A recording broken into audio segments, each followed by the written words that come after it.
네, 김한쌤입니다. 중개사법령 준비기술특강 46강을 진행하겠습니다. 네, 36회 중개사법 교재 투종류 구입할 수 있어요. 학교에서 요약집은 매주 3, 4강씩 올려드리고 있고 준비기술은 공휴일을 제외한 매일 올려드리고 있습니다. 두 권을 동시 구입하시면 할인 혜택 드리고 있어요. 구입하실 분 해당 금액을 계좌번호에 입금하시고 핸드폰 문자로 4가지 정확히 적어주세요. 성명, 핸드폰 번호, 도로명 주소, 교재 이름도 아래 셋 중에 하나 정확히 적어주세요. 항상 중개사법은 합격서와 준비기출 계속 병행해서 반복하시면 90점 이상 맞을 수 있습니다.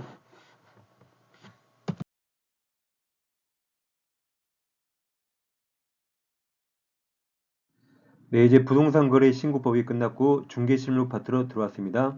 이쪽은 이제 잡다한 내용이 많이 나옵니다. 민법 내용도 많이 나오고 그러죠. 자, 그렇지만 제가 이제 민법 강의 같이 하고 있죠. 제가 여러분들을 아주 상세하고 자세히 설명드리겠습니다. 특히 2차만 하신 분들은 민법 다 잊어버렸죠. 제가 아주 자세히 말씀드리겠습니다. 자, 오늘은 194페이지 하겠습니다. 1번 부동산 전제 계약 설명 옳은 겁니다. 1번 칠 끝에 구축운영 동원해서 치면 구축운영 항상 국토부 장관입니다. 국토부 장관이 부동산 거래계약 신고가 관리 등 업무 정보 체계를 구축 운영해야 됩니다. 국토부 장관입니다. 2번 부동산 거래계약 신고하는 경우 전자인증 방법으로 신분 증명할 수 있죠. 요즘 다 공동인증이나 공인인증하고 있죠. 한번 정보처리 시스템을 이용해서 주택임대계약을 체결하면 해당 주택임차인은 정보처리 시스템을 통해서 전자계약 증서 확정일체 부여 신청할 수 있습니다. 4번 개공이 부동산 거래계약 시스템을 통해서 부동산 거래계약을 체결한 경우 부동산 거래계약이 체결된 때 다음에 실거래가 신고죠. 부동산 거래계약 신고서 제출한 것으로 보게 되죠. 그래서 이 전자계약 체결하면 실거래가 신고 굳이 할 필요가 없습니다. 5번 거래계약서 작성 시 확인 설명사항이 전자문서 및 전자거래 기본법에 따른 공인 전자문서센터에 보관되면 개공 확인 설명사항을 서면으로 작성해서 보존할 필요가 없죠. 이 공인전자센터 국토교통부에 저장되어 있기 때문에 굳이 종이 출력할 필요 없고 교부할 필요 없고 보존할 필요가 없습니다. 정답 4번입니다. 다음 2번입니다. 전자문서 및 전자거래 기본법에 따른 공인전자문서센터에 보관된 경우 공인사법령상 개업공인사가 원본 4번 전자문서를 보존기간 동안 보존할 의무가 면제된다고 명시적 규정된 게 첫째 기업 확인설명서죠. 리을 거래계약서 매매계약서 이런 거죠. 정답이 기업과 리을 2번입니다.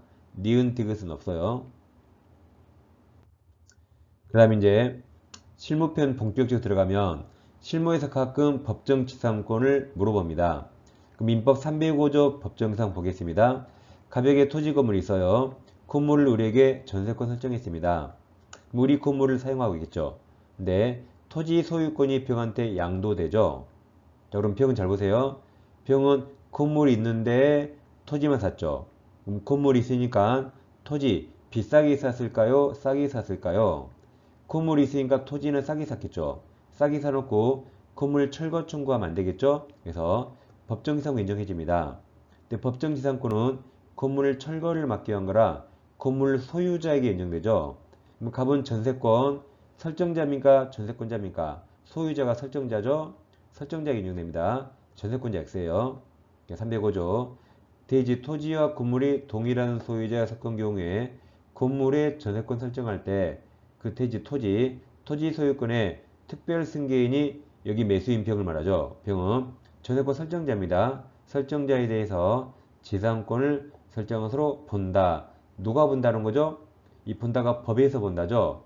이게 법정 지상권입니다.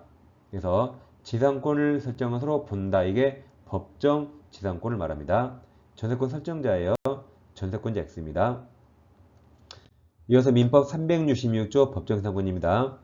두 가지 비교하세요. 가백에 토지 건물이 있습니다. 가백에 두 번째 나대지만 있어요. 그럼 두 토지 위치한 면적이 똑같다고 가정하면 차이점은 딱 하나입니다. 1번 토지는 건물이 있는 토지고 2번 토지는 나대지입니다.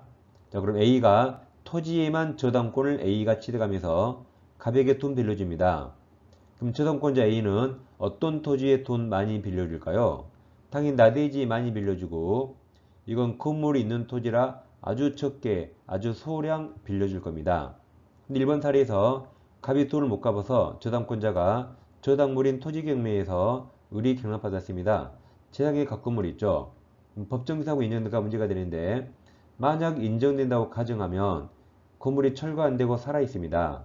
건물이 살아 있으면 우리 토지 경락가를 적게 쓰겠죠. 그래서 A도 돈 적게 빌려줬죠. A도 건물 있는 토지에 저당 취득해서 돈 적게 빌려했습니다. 미 적은 경락대금으로 저당권자가 충분히 채권을 행사하기 때문에 법에서 지상권 인정해도 저당권자에게 아무런 손해가 없습니다. 만약 저당 설정 당시 토지 소유자가 건물을 건축 중입니다. 그럼 건물 언젠가 지어지겠죠. 그럼 당연히 A는 토지에 돈 적게 빌려주니까 법정지상권 인정됩니다. 그럼 건축 중 인정되죠. 하물며 다 지었는데 믿음기 모호가는 건물 다 지었잖아요. 당연히 돈 적게 빌려주니까 법정지상권 인정해줍니다. 근데 아래사리는 나대지에 돈 많이 빌려서요. 갑이 멋대로 건물 지었습니다. 갑이 돈을 못 갚아서 저당권자가 저당물인 토지경매에서 의리 경락받았습니다. 지상에 갑건물이 있죠. 그럼 법정지상권 인정될 것인가? 만약 인정된다고 가정하면 건물이 살아있습니다. 그럼 건물이 살아있으면 의리 토지 경락가를 소량 적게 쓸 겁니다. 근데 이는 나대지에 돈 많이 빌려줬죠. 그럼 이 적은 경락대금으로 저당권자가 채권 내수할 수 없습니다. 법에서 지상권을 인정해 주니까 저당권자가 손해를 봤죠. 그러니까 이때는 인정하면 안 됩니다. 건물 철거되게 내버려 둬야 돼요. 그래야 우리 토지 경락가를 나대지 가치로 많이 써서 이 높은 경락대금으로 A가 채권 내수할 수 있습니다. 그럼 자 이제 366조 공칙을 만들어 봐요. 여기 설정 당시 건물이 있어 없어? 설정 당시 건물이 있죠. 그럼 법정지상권 있다 하시면 돼요. 여기는 설정 당시 나대지였고 설정 후에 건물 생겼죠. 그러면 설정 당시 건물이 있어 없어? 없었죠? 그럼 법지 없다고 달려가면 됩니다. 그래서 저당 설정 당시 당연히 토지 건물이 동일인 소유고 건물이 있어 보세요. 있으면 법지 있고 없으면 없습니다. 그래서 설정 당시 건물이 있어 없어? 있으면 있고 없으면 없다예요. 근데 예외가 딱 하나인데 딱 하나. 설정 당시 건물이 있었더라도 토지 건물에 공동주 설정하고 건물이 철거되고 신축까지 나오면 이때는 성립하지 않습니다. 주의하실 게 공동저당만 나오면 성립합니다. 신축만 나오다 성립해요. 반드시 세트로 공동저당 그리고 신축 나와야 성립하지 않습니다. 그러니까 공동저당 후 신축만 나오면 간단하죠. 설정 당시 건물이 있어 없어? 건물이 있었죠?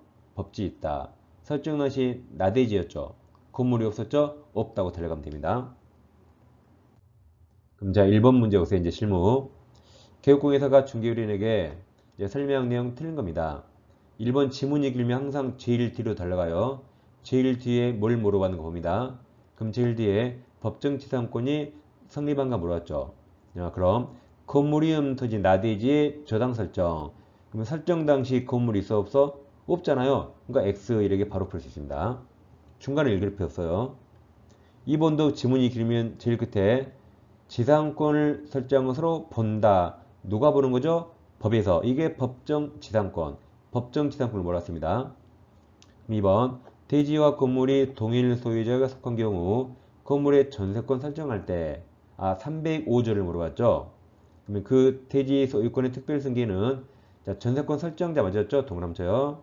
전세권자 X 건물 소유자에게 인정된다 그랬죠. 3번 지상권자가 약정된 지를 2년 이상 지급하지 않으면 설정자가 소유자죠. 토지 소유자는 지상운섬을 청구할 수 있습니다. 4번 지상권자가 지상물 소유자인 경우 지상권자는 지상권 유보가 남겨둔 채 지상물 소유권만 따로 양도할 수 있죠. 반대로 지상물 소유권을 유보하고 지상권만 따로따로 양도할 수 있습니다. 5번 지상권의 존속기간은 당사자가 설정에 의해서 자유롭게 정할 수 있죠. 다만 최단기간 제한은 있습니다. 반면 최장기 제한은 없죠. 정답 1번입니다. 다음 민법 635조가 기간 약정은 임대차입니다. 이랑 임대차 기간 약정이 없는 때 당사자 둘 다 언제든지 계약 해지 통고할 수 있고 상대방에게 준비할 시간을 줘야 겠죠. 이항에서 상대방의 전항해 통고 즉 해지 통고 받은 날로부터 다음 각고 기간이 경과하면 해지력이 생깁니다. 1호는 토지, 건물, 기타 공작물 이게 부동산이죠. 그러니까 2호가 동산이고 1호가 부동산입니다. 그럼 부동산에 대해서 임대인이 해지 통고한 경우 6개월, 임차인이 해지 통고하면 1개월입니다. 그러니까 임대인이 나가, 그럼 임차인은 6개월 안에 나가면 되고 임차인이 나간다 그러면 임대인은 1개월 안에 보증금 내줘야 되죠.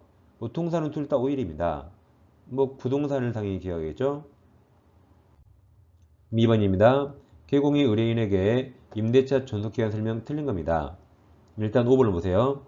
민법상 존속기간 약정 없는 토지임대차에서 뭐 토지 건물 다 똑같아요. 635조. 임차인이 계약 해지 통과하면 임대인이 해지 통고받고 여기 아까 1개월 했죠? 1개월? 임차인이 하면 1개월이 있습니다. 이게 정답이네요. 1번 민법상 임대차 최단 존속기간 규정 없어요. 민법은 없습니다. 근데 주임법은 2년, 상위법은 1년 있습니다. 2번 민법상 임대차 계약 갱신 횟수 제한 규정 없어요. 여러 번 할 수 있습니다. 한번 주임법상 임대차 계약이 끝난 경우에도 임차인이 보증금을 반환받을 때까지 임대차 관계는 존속된 것으로 봅니다. 임차인이 아직 보증금 안 받았잖아요. 계속 보유하겠죠? 그러니까 존속된 걸로 봅니다. 한번 주임법상 임대차의 최단 존속기간은 2년이지만 임차인 맞죠? 임차인만 2년 미만으로 정한기간 유효함을 임차인만 주장할 수 있죠. 임대인은 못하는 거죠. 답은 5번입니다. 여기 중개사법은 범위가 없어요. 뭐 민법, 뭐 공법 다 냅니다. 뭐 지적법 다 내요. 한번 개공이 중개인에게 중개 대상물에 대해 설명 내용 옳은 거죠. 이제 공시법이네요. 기억은 제일 끝에 토지 대장을 통해 확인할 수 있는가. 근데 지형, 토지 모양은 지도, 지적도를 봐야 되죠. 경계도 지적도를 봐야죠. 대장이 안 나오죠. 두 개가 틀렸습니다. 님 분묘기 지권은 등기할 수 없어요. 그러니까 등기상 측면 통해 확인할 수 없다 맞았네요. 니은 지적도상 경계와 실적 경계가 일치하지 않으면 자, 특별한 사정이 없는 한 그 말이 원칙적으로 그 말이죠. 그러면 실제가 아니라 지적도 경계를 기준으로 합니다. 다만 예외적으로 처음부터 기점을 잘못 선택하는 등 도면이 완전히 틀어져 있다. 그때는 예외적 실제 경계입니다. 여기 원칙을 물어봐서 지적도상 경계입니다. 리을 동일한 건물에 대해서 등기부상 면적과 건축물 대장 면적이 다르면 그 면적은 권리관계가 아니고 표시에 가는 거죠. 이것은 건축물 대장을 기준하죠. 건축물 대장 기준 맞았습니다. 반면 권리관계가 불일치하면 그땐 등기부를 기준해요. 여기 면적처럼 표시관계가 불일치하면 이건 대장 기준 맞습니다. 그래서 옳은 거라 2번이 정답입니다. 이 지적법 내용이죠. 다음 관수법상 법정상 보겠습니다. 이건 처분 당시 건물이 써보세요. 관법지는 임의규정 성격이라 관법지 폐지 특약이 유효입니다. 관법지는 임의규정 성격이에요. 그럼 관법지가 성립하지 않으려면 폐지 특약이 없어야 성립하겠죠. 이건 처분 당시 건물이 써보는데 처분은 이제 법이 없는 사유죠. 매매, 증여, 공매, 강제기 변경 등. 근데 환지하면 안 된다고 따로 외우는 겁니다. 그래서 처분 당시 건물이 있어 없어? 그러니까 처분 당시 동일인 소유 건물이 있다가 처분으로 소유자 바뀌면 관법지 성립합니다. 예를 들어서 갑에게 토지 건물이 있어요. 갑과 을이 사이가 엄청 친해서 일단 건물만 샀습니다. 토지는 내년에 사기라고 건물만 샀어요. 그럼 토지는 갑 그대로인데 건물이 등기하면 을 소유가 됩니다. 근데 두 사람의 사이가 왼수가 됐죠. 갑이 야, 내 땅 위에서 건물 뜯어가 그랬죠. 자, 그럼 을은 건물 매매만 했고 이 건물을 위해서 갑토지 토지 사용계약 하지 않았습니다. 건물 매매만 했죠. 둘이 토지 임대차 한 적 없죠. 약정 지상권 한 적 없죠. 그럼 이때는 법에서 관습법으로 법정지상권 인정해 줍니다. 이때 을건물 철거되면 안 되겠죠. 왜냐하면 갑이 토지 건물 둘 다 가지고 있다가 건물만 100억 받고 을에게 팔았어요. 100억 받아놓고 철거를 하면 되겠습니까? 말이 안 되죠. 법에서 철거 못하게 관법지로 지켜줍니다. 그럼 자, 처분 당시 동일인 소유 건물 있죠? 처분으로 소유자 바뀌면 관법지 발생합니다. 근데 예외적으로 건물 매매하면서 갑과 을이 이 건물을 위해서 이 토지 임대차 계약 체결했다고 가정해 보세요. 그럼 이 건물은 토지 사용권이 생겼으니까 건물이 철거될 수가 없습니다. 이건 관법지 포기한 거라 이때는 발생하지 않습니다. 마지막 두 번째, 갑에게 토지 건물이 있어요. 이제 토지만 샀습니다. 그럼 을이 등기하면 을토지가 되는데 지상에 각 건물이 있죠. 자, 그럼 을은 건물이 있는데 토지만 샀죠. 그럼 토지만 샀으니까 싸게 샀겠죠. 그럼 건물이 있으니까 토지를 싸게 사놓고 건물 철거 청구하면 안 되겠죠? 이때도 관습법으로 법정지상권 인정해 줍니다. 그러니까 처분 당시 건물 있죠? 처분으로 소유자 다르면 관법지 발생합니다. 단 예외적으로 토지 매매하면서 갑이 건물 철거하기로 합의했다 해보세요. 그럼 갑은 내 아까운 건물 철거하고 나대지 가치로 팔기로 한 거죠. 그럼 갑은 이제 나대지 가치로 돈 많이 받았겠죠. 그럼 우리는 이제 비싸게 샀습니다. 나대지 가치로 비싸게 샀죠? 그럼 당연히 건물 철거해야 됩니다. 이때는 관법지 인정해서는 아니 됩니다. 이렇게 파란색 관법지는 임의규정이라 폐지 약정 유효입니다. 이런 파란색 약정하면 관법지 성립하지 않아요. 이런 파란색 약정이 없을 때 성립하는 거죠. 관법지는 임의규정 성격입니다. 그럼 4번 문제 보세요. X대지에 Y 건물이 있고 X대지와 Y 건물은 동일인 소유이다. 개공이 자 Y 건물 동그라미치고 매매 동그라미쳐요. 토지 건물이 동일인 소유인데 건물만 매매하네요. 그럼 관법지 성립하죠. 만약에 토지도 갑소유, 건물도 갑소유. 근데 건물만 파네요. 그러면 관법지 성립한다 했죠? 자, 옳은 겁니다. 이렇게요. Y 건물에 대한 철거 특약이 없는 경우 Y 건물이 건물로 요건을 갖추었다면 자, 무효가 맞죠? 무효가라도 관법지 인정됩니다. 미등기 무효가 다 인정됩니다. 니은 관습상 법정지상 성립한 후 Y 건물 증축한 경우 그러면 항상 법정지상권 성립 당시가 기준이에요. 그럼 후가 기준이 아닙니다. 성립 당시 구건물 기준이에요. 구건물 맞았어요. 구건물 기준으로 관법지가 성립하죠.